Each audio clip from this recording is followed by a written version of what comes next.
할렐루야.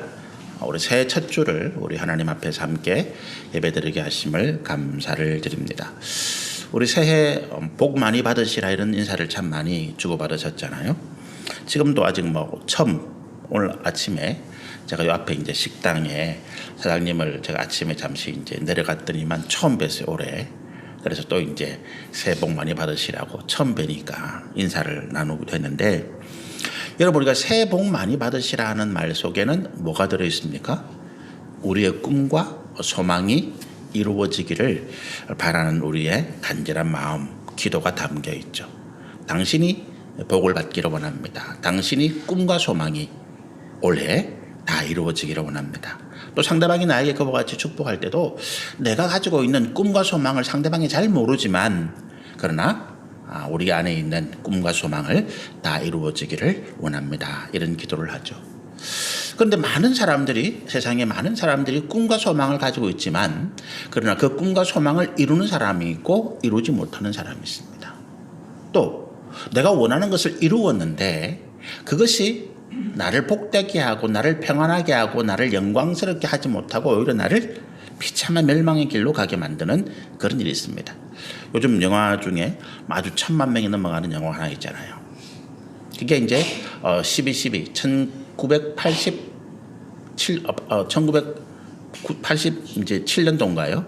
우리 박정희 대통령이 돌아가시고 그 다음에 했죠. 그 해에 1987년도 12월 12일 날 이제 신군부라고 하는 하나회가 중심이 된 군인들이 이제 쿠데타를 일으켜서 이 정권을 잡게 되는데, 그 영화를 이제 그걸 모티브로 해서 그 당시에 일어났던 긴박한 상황들을 이제 만든 영화인데, 그게 지금 한 1300만 명 가까이 본다 그러더라고요. 저는 아직 보지는 못했는데 내용은 우리가 다 알고 있는 거예요. 그렇게 해서 그 신군부 하나회를 주도하던 이제 군인들이 정권을 잡았는데, 그들의 말로가 정말 너무너무 비참하게 됐잖아요. 영광은 10년을 가지 못하고 그 욕된 이름은 평생을 역사에 두고두고 남는 그런 일이 생기게 된 거죠. 꿈과 소망이었잖아요. 그들이 정권을 잡는 것이. 그 꿈과 소망을 이루었는데 그것이 오히려 그들에게 평생의 부끄러움이 되고 수치가 되고 욕이 되었다는 거죠. 하나님 안에 있지 못하는 꿈이 그렇다는 거예요. 우리가 꿈을 꾼다고 할 때 이 꿈이 어디서부터 나와야 되는가 하면 하나님으로부터 나와야 됩니다. 우리 아까 불렀던 찬양, 내가 바라고 원하고 기도합니다. 그 가운데 하나님의 꿈이 나의 비전이 된다. 제가 그 찬양을 부르면서 저도 모르게 마음이 울컥해지고 올 한 해 내가 하나님 기도하는 제목들이 떠오르면서 눈물이 나기도 하고요. 하나님의 비전이 나의 꿈이 된다. 무슨 말입니까?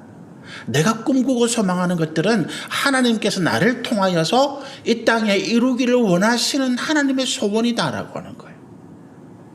그것이 우리의 꿈이 되고 소망이 되고 비전이 되어질 때 하나님의 능력이 우리 가운데 역사하셔서 그 일들을 이루어가게 하시고, 하나님께서 우리 가운데 주시는 복은 근심을 겸하여 주지 않는다.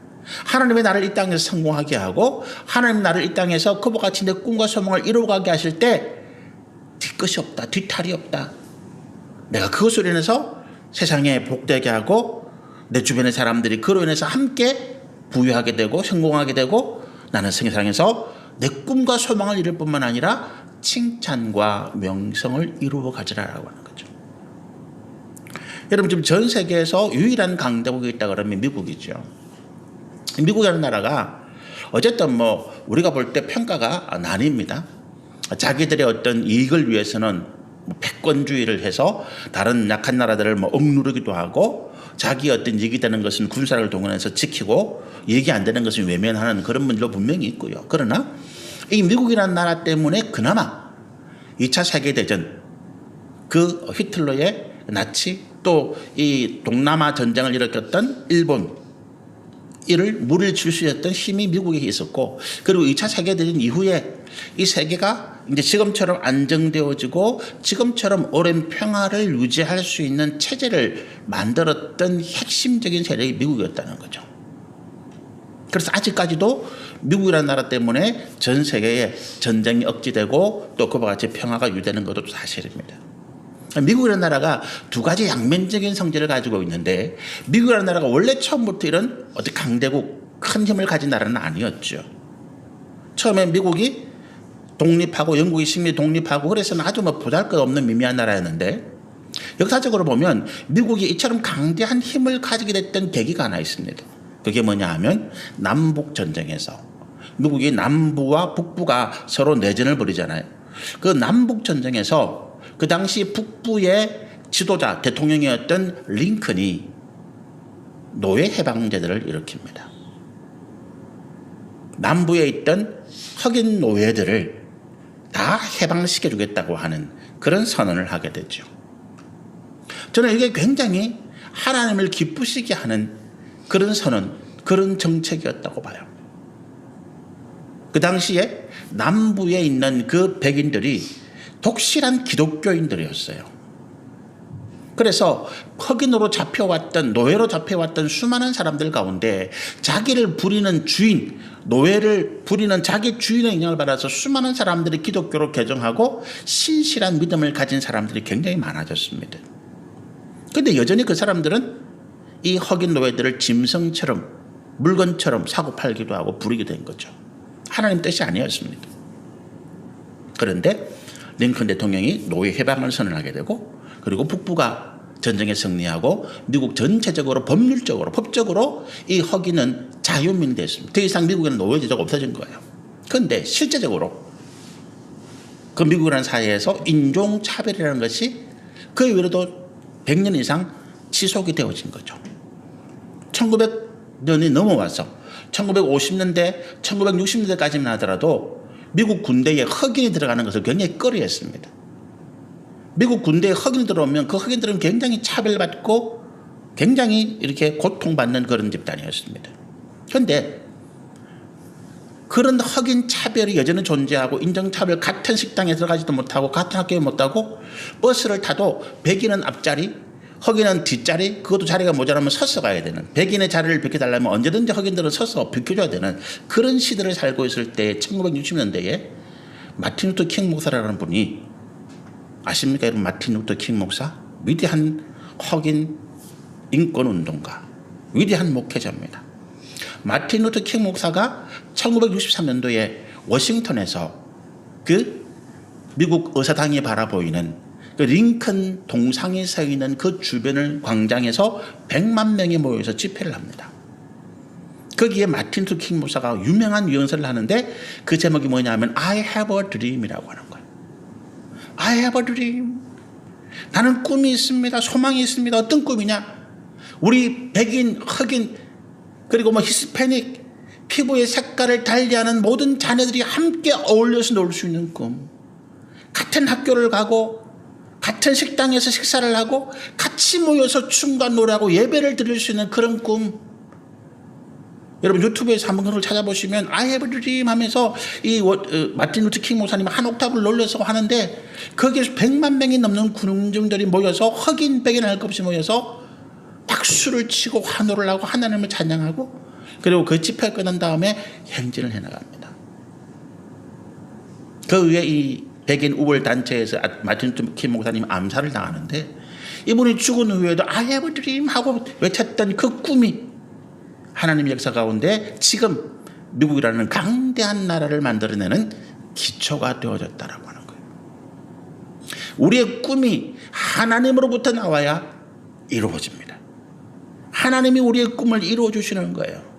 하나님의 꿈을 우리 삶을 통해서 하나님이 만들어 가시기 때문에 그렇습니다. 그 꿈을 가지고 기도할 때 우리가 하나님의 은혜 주시는 그 은혜 가운데 우리가 올 한 해 정말로 소원하고 바라는 것들이 이루어지게 되리라 믿습니다. 저도 제가 목회를 처음 하면서 교회를 부흥시키려고 많이 애를 썼거든요. 그런데 교회를 부흥시키려고 했던 목적 가운데 제 욕심도 많았지만, 나는 하나님 앞에서 나는 이런 일을 해보고 싶습니다.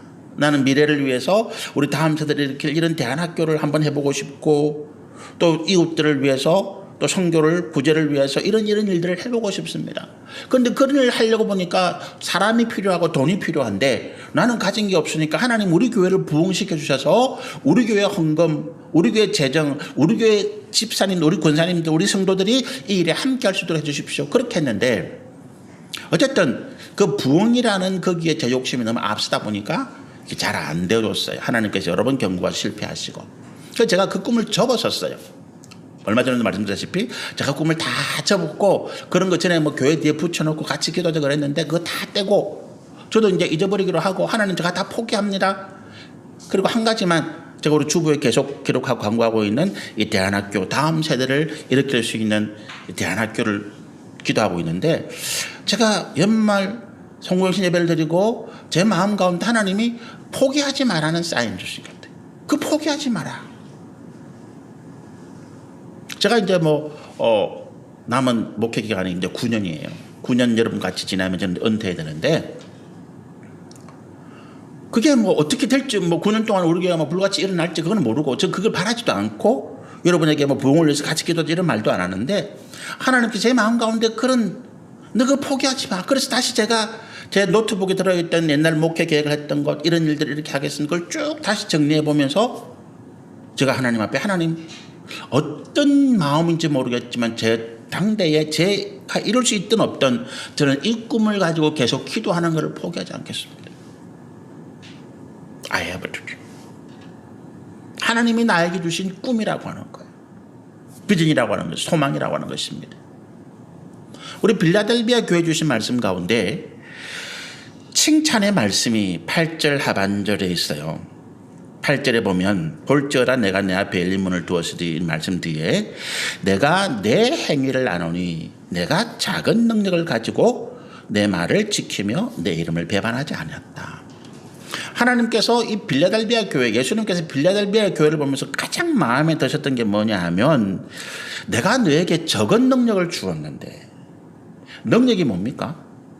능력은 어떤 일을 행할 수 있는 힘이잖아요. 이게 능력이에요. 능력이 있다 없다? 내가 어떤 일을 맡았을 때 그걸 행할 수 있다 없다가 능력이 있다 없답니다. 능력이 없는 사람에게 아무리 많은 일을 맡겨봐야 그 사람은 할 수 없는 거예요. 할 수 있는 만큼을 맡겨줘야 되죠. 그러니까 하나님께서 예수님께서 빌라델비아 교회를 볼 때에 큰 능력을 주어서는 줘봐야 이 교회는 큰 일을 할 만한 그런 교회가 아니라고 생각하신 거죠. 그래서 적은 능력을 주셨다는 거예요. 권세와 재물과 명예, 지혜, 재능 이런 것들이 다 능력에 속하는 것 아닙니까? 제가 좀 전에 말씀드린 것처럼 하나님 나에게 그런 꿈을 주셨는데 내가 그걸 하려 보니까 하나님의 돈이 없어요. 사람이 없어요. 저게 뭔가 영향력이 없어요. 제가 무슨 김삼화 목사님이나 아니면 여의도 교회 조영계 목사님 이 정도 되면 아니면 사랑교회 이런 목사님 좀 되면 내가 한마디만 해도 거기에 동감하고 공감하는 사람들이 수없이 몰리고 헌금할 텐데 저는 아무리 이야기해봐야 아무도 공감 안 하고 헌금도 안 하고 그래요. 그 제가 능력이 없는 거죠. 그런데 능력이 없는 사람에게 지혜와 명예와 재물과 권세가 없는 이걸 사람에게 하나님이 뭘 보셨다고요? 네가 적은 능력을 가지고도 내 말을 지키며 내 이름을 배반하지 아니하였다. 꿈이 큰 사람이요 실망도 잘해요.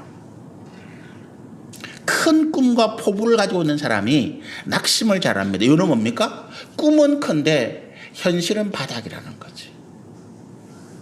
내 꿈은 높고 위대한데 내 현실은 도무지 그것을 이룰 수가 없는 거예요. 그러다 보니까 포기하고 낙심하고 절망하게 되더라. 현실 때문이에요. 믿음에서도 마찬가지입니다. 우리가 하나님 앞에 믿음을 가지고 뭔가 큰 일을 하겠습니다라고 한 사람들이 왜 잘 넘어지느냐라고 이야기하면 그냥 나는 꿈도 없고 희망도 없고 그냥 주어진 대로 대충 살아갈래요. 이런 사람들은 그냥 계속 그 자세를 유지합니다. 나중에 사대교회에 주시는 말씀이 네가 차지도 않고 뜨겁지도 않다는 말씀이 그거예요. 그냥 현실에 맞추어서 흘러가는 대로 그냥 대충 살아갈래요. 이런 마음을 가진 사람들은 낙심할 것도 없고 크게 열망을 가지고 힘쓸 것도 없고 그냥 물이 흘러가는 대로 이렇게 맞추어 갑니다. 꿈이 큰 사람이 낙심하는 거예요. 하나님 앞에 기도를 많이 하는 사람들이 실망하고 절망하게 됩니다. 왜? 안 이루어지니까. 그런데도 불구하고 하나님이 지켜보시는 거예요. 야, 네가 큰 꿈과 소망을 가지고 있는데 내가 너에게 적은 능력을 주었어. 네 꿈과 네 포부와 네 소망에 전혀 이룰 수 없는 네 꿈이 100이라면 나는 너에게 하나를 주었어. 하나님 지켜보시는 거죠. 네가 어떻게 하나? 그런데 하나님께서 빌라델비아 교회 성도들이 그 적은 능력, 애를 써도 안 되고 몸부림쳐도 안 되고 기도하고 눈물을 흘려도 안 되는 그 상황 가운데서도 이 사람들이 절망하고 낙심하고 하나님을 원망하거나 한탄하지 아니하고 인내하면서 어떻게 하다고요? 끝까지 믿음을 지키더라라고 하는 것입니다. 하나님을 찬양하고 하나님께서 우리 가운데 은혜를 주실 때를 기다리고 할 수 있는 일을 하더라는 거예요. 여러분, 우리가 꿈과 소망을 이루어갈 수 있는 가장 확실한 힘이 뭐냐면 하나님 내게 안 주시니까 나는 안 할래요. 이거는 정말로 나쁜 거고 악한 거고요. 하나님께서 내게 주신 적은 능력 안에서 내가 할 수 있는 거를 찾아서 해나가는 거예요. 하나님이 내가 100가지를 원했는데 나에게 한 가지만 주셨어. 그러면 이 한 가지를 가지고 할 수 있는 것이 뭐냐는 거지. 한 개밖에 안 주셨으니까 나는 다 포기 안 할래요. 이건 악한 것입니다. 100가지 가운데 한 가지밖에 할 수 없는 일을 주셨으니까 나는 이 한 가지에 내 마음을 쏟고 내가 기도하고 열심을 다하고 하나님께서 원하시는 일들을 이루어가기 위해서 인내하더라는 것. 다른 것에 눈을 돌리지 않는다는 것입니다. 여러분, 이것이 하나님께서, 예수님께서 빌라델비아 교회를 가장 칭찬하신 일이다. 그 바탕에는 뭐가 있습니까? 능력을 바라보는 것이 아니라 하나님, 내가 이런 큰 기도하고 있고 큰 꿈과 소망을 가지고 있는데 하나님 왜 나에게 이런 적은 것을 주셨습니까? 거기에 원망하고 불평하고 주지 않는 것이 아니라 어떻다고요? 한 가지 주신 이것에 충성하는 마음. 그래서 우리 고린도서 4장 2절에 이런 말씀이 있잖아요. 맡은 자에게 구할 것은 충성이다. 내가 뭔가를 맡았으니까 능력이 있어야지. 목사가 뭔가 교회를 부흥시키려면 기도하면 뭐 안전뱅이가 벌떡 일어나고 기도하면 암 환자가 고침받고 기도하면 안 되는 일이 없고 그렇게 해서 뭐 예언을 말하고 뭐 이렇게 사람들이 마음을 붕붕 띄우고 그런 능력이 있어야지. 내 한마디 하면 사람들이 퍽퍽 쓰러지고, 그죠? 집회 가면 목사님들 손만 대도 그 사람들이 퍽퍽 넘어지더라고. 저는 넘어진 사람 막 이렇게 세웠는데 왜 넘어져?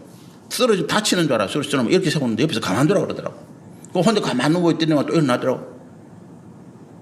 부럽더라고요. 어떤 때는 손만 대도 그 사람이 막 벅벅 넘어지고 할렐루야 그러고 막 암 환자가 일어났다 그러고 얼마나 뭐 사람들이 그런 데까지 몰립니까? 그런 능력이 저에게는 없어요. 그럼 어떻게 해야 되죠? 제게 주신 적은 능력 안에서 어떻게 한다고요? 나는 하나님 앞에 맡은 일에 내 목회에 내 적은 하나님 주신 하나님 백성들을 돌보고 사랑하고 그들을 하나님 앞에 인도하기 위해서 나는 말씀과 기도 가운데 힘을 쓰겠습니다. 충성이죠. 그걸 하나님이 기뻐하신다는 거예요. 여러분, 무슨 사업에 큰 계획을 가지고 있다. 그런데 뭐 돈은 없어. 융자하려고 해도 안 돼. 길이 막혀서 어떻게 한다고요? 있는 것 가지고 그 상황에서 내가 할 수 있는 것이 무엇인가? 내가 할 수 있는 것이 무엇인가? 충성을 다할 때 하나님이 빌라델비아 교회에 칭찬과 상급을 주시더라는 거예요. 지켜보시면서. 그 상급이 어디 있는가 하면 9절과 8절과 9절 그리고 10절입니다. 8절 상반절에 보면 볼지어다 내가 내 앞에 열린 문을 두었으니 능히 닫을 사람이 없으리. 이게 상급이에요. 뭐 때문에 이렇게 하셨다고요? 네가 적은 능력을 가지고 믿음을 지키고 배반하지 않았기 때문에. 열린 문을 두었다. 이 열린 문이 뭐겠어요? 뭐를 열린 문이라고 그럴까요? 문이 열려 있으니까 누구든지 출입이 자유롭고, 그죠?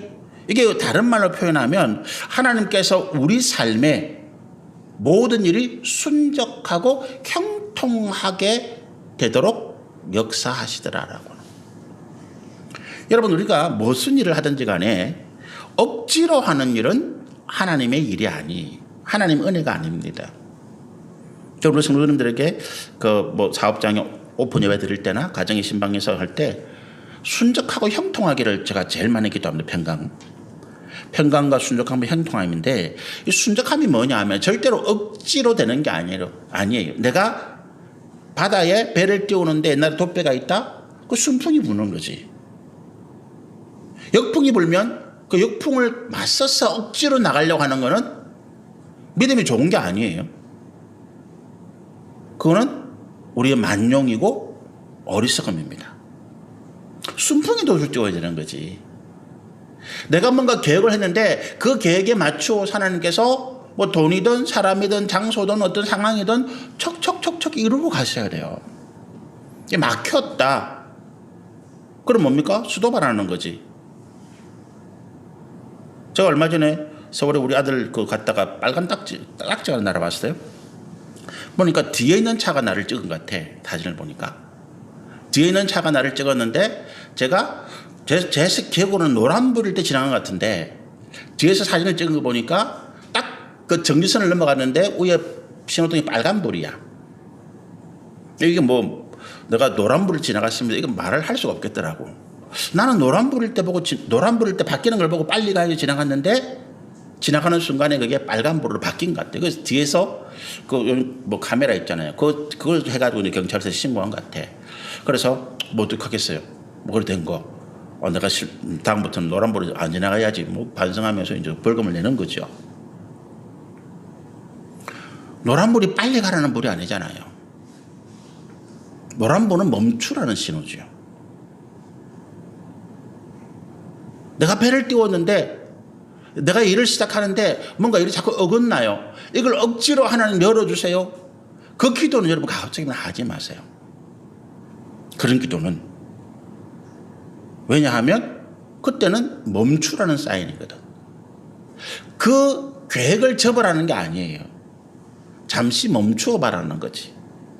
하나님께서 지금 더 좋은 것을 계획하고 계시거나 안 되는 일들을 지금 하나님께서 역사하고 계시니까 그때까지 조금 인내하고 기다려봐라라고 하는 사인입니다.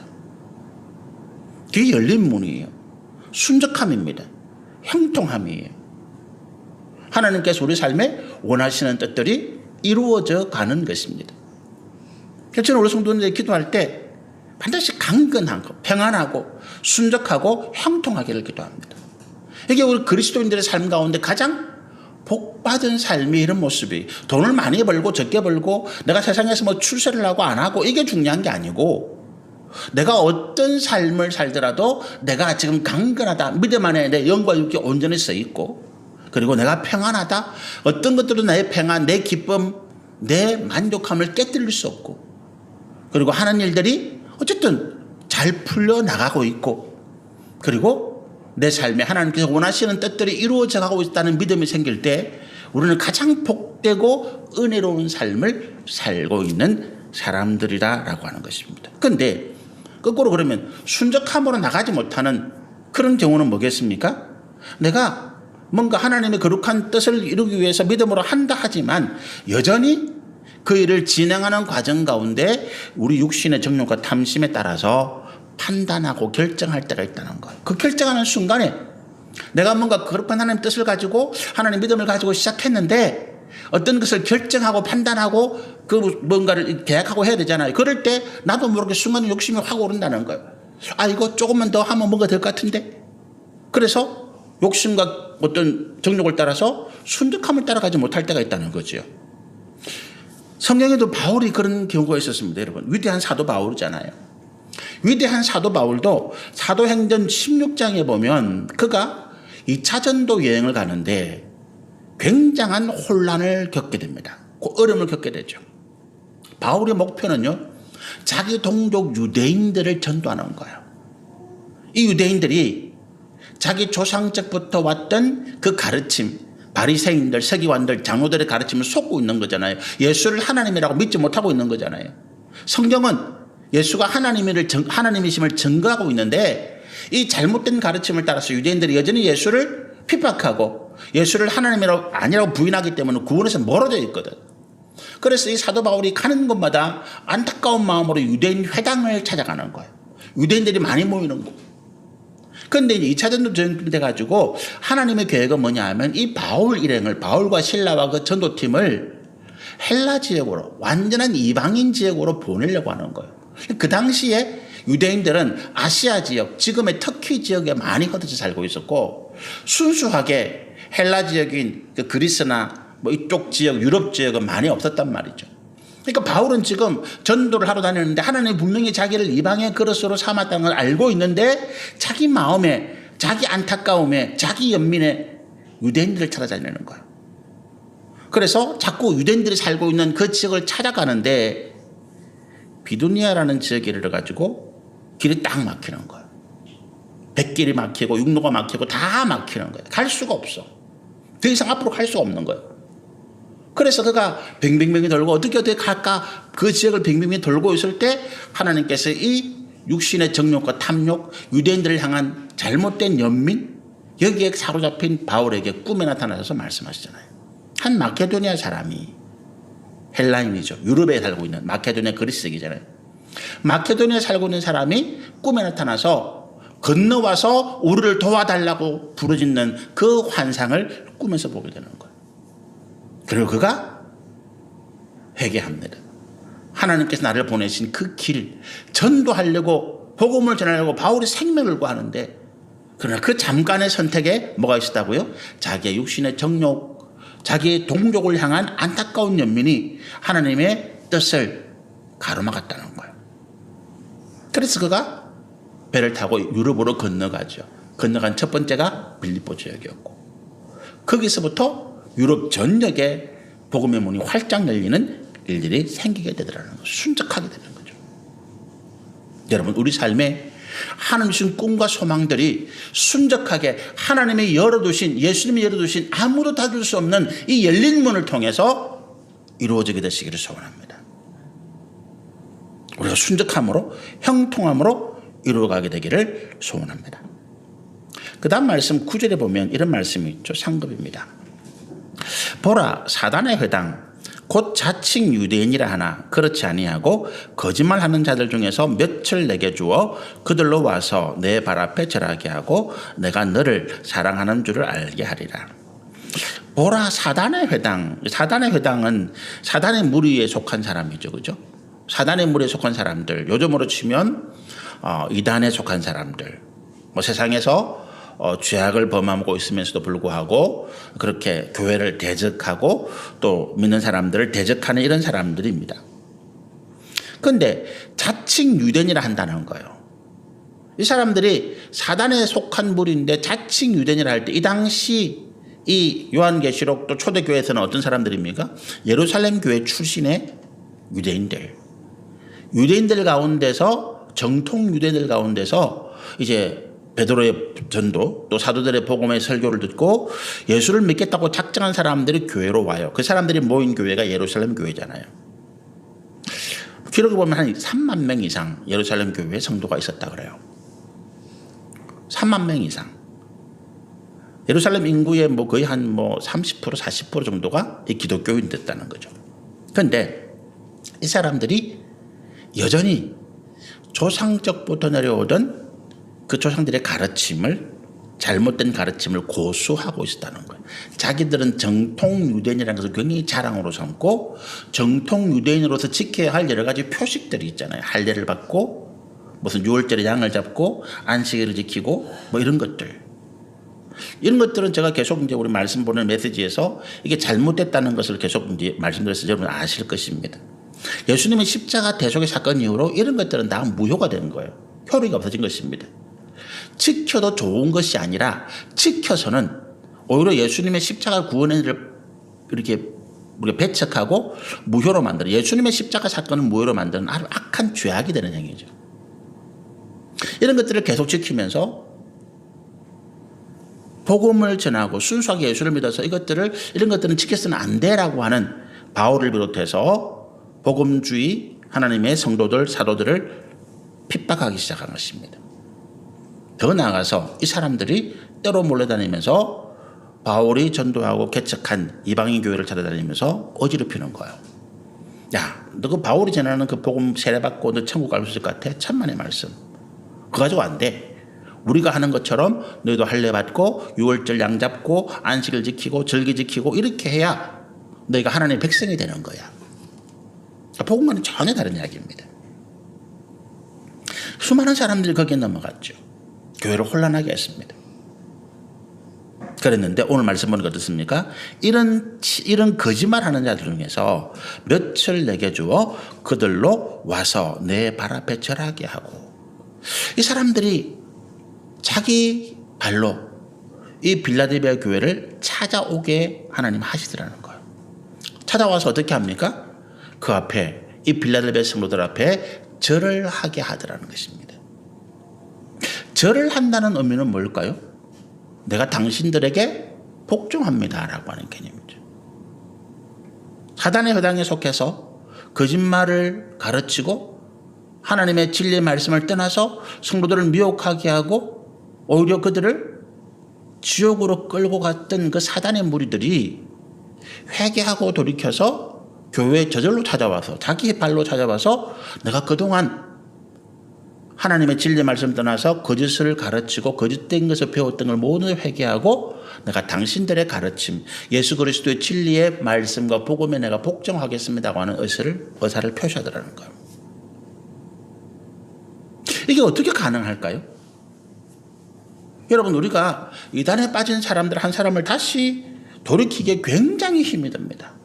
너무너무 힘이 들어요. 저도 지금도 계속 기도하는 분들 중에 그런 분들이 몇 사람이 있습니다.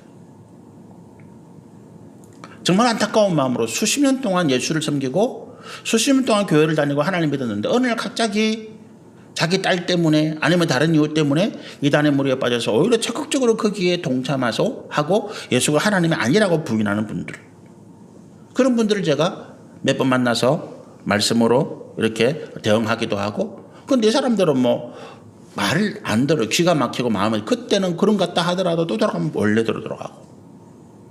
아주 제가 포기하는 기도는 합니다만은 쉽지 않습니다. 그런데 이런 사람들이 자기 발로 와서 엎드려 절하면서 내가 이제 다시 회개하고 하나님 진리의 말씀 가운데 예수의 복음의 은혜 가운데 다시 돌아오기를 원합니다, 이렇게 했다는 거예요. 이유가 뭘까요? 아무리 우리가 말로 해도 옆에서 아니라고 이야기해도 귀를 막고 마음을 닫고 있던 그 사람들이 자기 발로 왔다는 거예요. 뭐를 봤을까요? 빌라델비아 성도들의 그 삶 속에서 나타나는 행위의 진실함과 거룩함을 본 거죠. 적은 능력입니다. 적은 능력을 가지고 큰 일을 한 게 아니에요. 무슨 큰 업적을 일으킨 것이 아닙니다. 오직 하나님의 기뻐하실 일들을 믿음으로 감당해 온 거예요. 제 아버지가 구대 종손이거든. 제 아버님이 구대 종손이에요. 제 아버님이 75대 제 어머니 돌아가시고 한 7, 8년 뒤에 창원에 저희 집에 오셨을 때 7, 8년 어머니 돌아가시고 18년 동안 우리가 아버님을 혼자 모셨는데, 이 우리 아버님이 전국을 또 돌아다니시는 거예요. 형제들 집에. 한 집에 가서 6개월, 1년 뭐 있다가 어떤 때는 가서 뭐 한 2달만 오기도 하고. 근데 형제들이 다음 순서에 따라서 이제 아버님 그 집을 떠나면 맡아야 되는 거야. 근데 창원 오신 거예요. 창원 오셔가지고 우리 아버님은 뭐 유교에 불교에 뭐 집에 오시면 뭐 그다란 뭐 불상 같은 쪼개난 불상 자기 혼자 계시는 방을 딱 만들어 가지고 거기에 다 갖다 놓고 뭐 해요. 근데 어느 날 이분이 교회를 가시겠다는 거예요. 제가 직장에서 근무하고 있는데 제 아내가 너무 기뻐가지고 울면서 전화를 한 거예요. 그 전화 소리가 뭐냐? 우리 아버님이 예수 믿고 영접 기도를 했다는 거예요. 저는 안 믿었지만 뭐? 진짜? 그럴 리가? 근데 이분이 영접을 하고 그 뒤에 우리가 다니는 교회를 같이 출석하고 세례까지 받으셨어요. 세례식 때 그 담임 목사님 얼마나 감동이 있다만한 큰 신고의 성경을 이렇게 선물을 주셨어요. 근데 왜 그랬느냐? 아무리 제가 아버님 아버지 교회 가실 때 택도 없는 거지. 이놈의 자식, 내가 종손인데 조상들 그걸 다 버리고 간단 말이가. 뭐 택도 없는, 니나 잘 믿어라. 뭐. 근데 왜 그렇게 됐었냐? 제 아내를 본 거예요. 팔레멘트에 제일 가난하게 사는, 월급 가지고 생활비 택도 없어가지고 맨날 뭐 전기 갚는 부업하고 뭐 이렇게 막 늘 뛰어다 허덕허덕하는 그 가정의 막내 며느리가 다른 집에 가면 뭐 잘 살고 부유한 가운데 늘 찡그리고 뭐 이렇게 있는데 이 막내 며느리 집 오니까 이 막내 며느리가 늘 웃더라는 거예요. 늘 노래를 하더라는 거지. 저 아내는 찬양하는데 여러분 찬양인지 모르니까 이 막내 며느리가 제일 못 살고 제일 힘들게 사는 이 며느리가 늘 웃고 찬양하고 노래하더라는 거예요. 우리 아버지가 그러셨다는 거지. 야, 네 다른 거 아무것도 없고 내가 네를 보니까 아무것도 네가 뭐 기쁘고 즐거운 일이 없는데 딱 하나 네가 하나님 믿는 것 때문에 그런 것 같다. 우리 아버님이 18년 동안 혼자 있으면 얼마나 괴로우셨겠어요. 얼마나 힘드셨을까. 우리 어머니 돌아가시고 아무도 우리 아버지 뭐 다 싫으라 귀찮아 하잖아요. 그걸 아시니까 막 난리를 치고 행패를 부리고 다음 집으로 가겠다 그러고. 지금 생각해보면 우리 아버지 굉장히 힘드셨어요. 그런데 그 고통 가운데 있는 우리 아버지가 막내 며느리를 본 거예요. 나 못지않게 만만치 않게 우리 막내 며느리도 힘들고 고통스러운데 노래 부르고 웃고 늘 싱글벙글 하고 있더라는 거죠. 내가 믿는 하나님 나도 한번 믿어보고 싶다. 그리고 우리 목사님이 그 담임 목사님이 신방 오셨을 때 예수님 영접하니까 눈물을 흘리면서 예수님을 영접하겠다고 그 완악하신 분이. 우리 형제들은 다 뒤집어졌지만 아버지 뭐 예수 믿고 지금까지 마음대로 그렇게 하시고는 뭐 천국 가신다고 안 돼요. 뭐. 우리 반대를 할 정도로. 적은 능력. 여러분 하나님께서 뭘 보신다고요? 내가 뭘 많아서 뭐가 큰 일을 이루고 성공해서 기쁜 그럼 사람들이 뭐 그건 당연히 기쁜 거지. 그건 당연히 좋은 거예요. 근데 안 되고 힘들고 고통스러운 가운데 낙심하거나 절망하지 아니하고 다 비탕하고 죽겠다고 난리치고 뭐 부러지는데 자기 혼자 찬양하고 감사하고 노래를 부르더라고요. 그걸 보는 거지요. 이 이단 세력들이 하나님을 원망하고 저주하고 비웃고 손가락이 닿은 세상의 사람들이 그런 우리 성도들의 모습을 보는 거지요. 와서 미안합니다. 당신들이 믿는 하나님 앞에 나도 함께 예배드리고 싶습니다. 우리를 좀 받아주십시오. 저는 우리 교회가 우리 성도가 그런 교회 그런 성도가 되었으면 좋겠습니다. 우리가 크게 부흥해서 뭐 여기 수천 명이 모이고 외산에 수백억이 되고 그래서 그걸 가지고 뭘 하고 그것보다도 우리가 늘 기쁜 가운데 하나님을 사랑하고 적은 능력 가운데 하나님을 높이고 영광을 돌리고 찬양하는 가운데 세상의 사람들이 그걸 보는 거지요. 나는 저 사람이 믿는 저 하나님 저 예수님 나도 믿고 싶다라고 하는. 그렇게 해서 이 9절 하반절에 보면 그 사람들이 뭘 고백한다고요? 하나님이 정말로 당신을 사랑하는 줄을 내가 알겠습니다. 우리 계신 권사님, 집사님, 성도님들이 옆에 분들이 야 당신 정말로 하나님이 당신을 사랑하는 줄 내가 알겠어. 안 믿는 사람들이 당신 정말로 당신이 믿는 하나님이 당신을 축복하고 당신에게 은혜와 복을 주시고 사랑하는 줄 내가 옆에서 보니까 딱 알겠어. 내가 그런 복이 그런 하나님의 큰 상급이 저와 여러분 모두에게 우리 교회에 임하게 되시기를 소원합니다. 10절에 보니까 이렇게 말해요. 내가 나의 인내의 말씀을 지켰은즉 내가 또한 너를 지켜 시험의 때를 면하게 하리니 이는 장차 온 세상에 거하는 자들을 시험할 때라. 시험을 면하게 한다. 요한계시록에 보면 7년 대환란이라고 그래서 예수님께서 오시기 직전에 한 7년 가까이 온 세상이 뒤집어지는 큰 환란과 고통이 있다 그럽니다. 우리가 출애굽기라고 하는 성경을 보면 애굽에서 이 이스라엘 백성들이 나오기 직전에 10가지 애굽이 뒤집어지는 사건이 재앙이 일어나잖아요. 근데 그 중에 10가지 중에 4번째까지는 이스라엘 백성들이 같이 고통을 당해요. 근데 4번째 사건의 이후부터는 온 세상이 뒤집어져도 이스라엘 백성들이 사는 고센 땅에는 평안이 있습니다. 하나님 그들을 구별해 주시는 거예요. 지켜주시는 거예요. 그걸 말씀하십니다. 온 세상이 뒤집어지는 환란과 온 세상이 뭐 다 망할 것 같은 그런 어려움에서도 하나님께서 내가 너희를 그 시험에 대해서 내가 면하게 해주리라. 그 시험을 받지 않도록 해주리라. 마지막 때의 심판을 면하게 해주신다. 이게 큰 상급이지요. 우리가 굳이 고통을 받을 이유는 없잖아요. 그죠? 이게 하나님께서 나에게 꼭 받아라 그러면 어쩔 수 받아야 되겠지만 저도 기도합니다. 하나님, 기왕이면 고통 안 받으면 안 되겠습니까? 어떻게 보면 제 욕심일지도 모르겠지만 저는 우리 성도님들이 가급적이면 하나님께 주시는 그 어떤 환난과 연단의 때를 면하거나 당하더라도 짧게 하시기를 소원하고 축복합니다. 하나님이 기뻐하시는 믿음의 사람이 될 때. 성경에도 보면요, 모든 사람들이 다 하나님의 심판을 받은 건 아니었어요. 노아 시대에 세상에 물로 다 심판할 때도 하나님 노아와 그 식구들은 면하게 해주시잖아요. 아브라함이 그 소돔과 고모라 멸망할 때 아브라함과 아브라함의 사랑하는 조카 롯이 면함을 받는 거죠. 다니엘, 이런 사람들의 특징이 뭡니까? 죄악된 세상과 함께하지 아니하고 하나님과 더불어 동행하는 거예요. 여러분, 우리가 세상을 왜 자꾸 가까이 갑니까? 고독해요.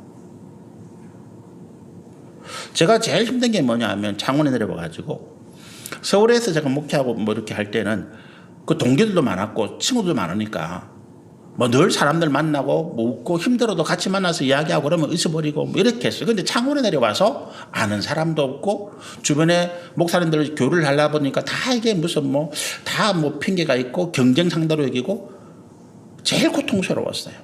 사람을 자유롭게 만나지 못한다는 거.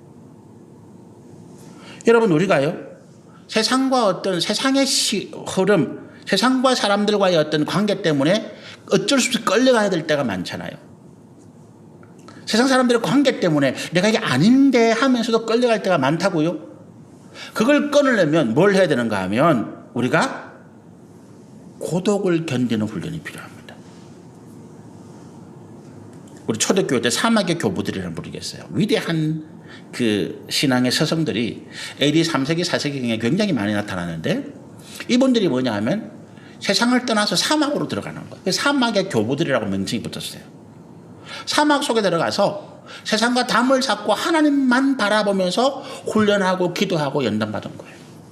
왜 수도원들이 지금 터키나 뭐 이런 데 가면 아주 높은 돌산 위에 꼭대기에 기도원들이 하나, 수도원들이 있잖아요. 왜 그렇게 되는 줄 아십니까? 세상과 담을 쌓겠다는 거예요.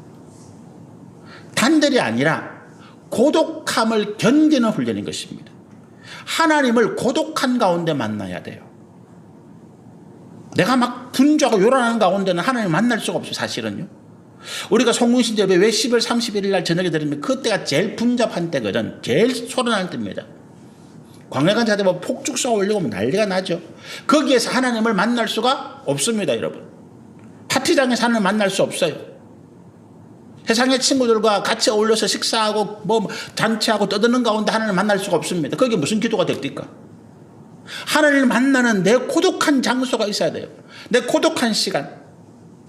하나님과 나의 관계를 끊는 모든 사람들과 단절하고 내가 하나님 앞에 홀로 설 수 있는 시간. 그게 내 골방입니다. 거기에서 기도해야 되는 거예요. 거기서 하나님을 찾아야 됩니다.